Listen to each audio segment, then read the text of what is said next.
From this to this.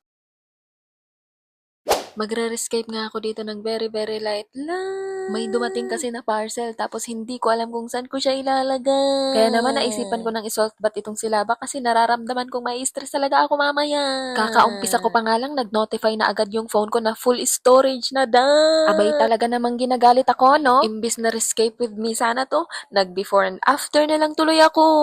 So eto na nga yung after at hindi ko talaga alam kung nagsisisi ba ako, tinanggap ko na lang.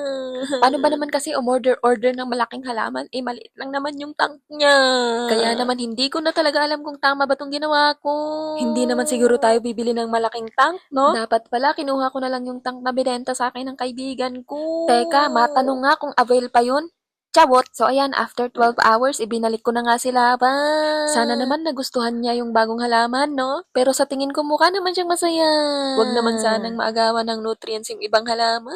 Kasi naman, hindi pa tayo pwedeng mag-upgrade ngayon at wala talaga akong pambili. Paano ba naman kasi? Ang mahal-mahal ng kuryente ngayon, no? Panoorin ko na nga lang sila ba para matanggal yung stress ko.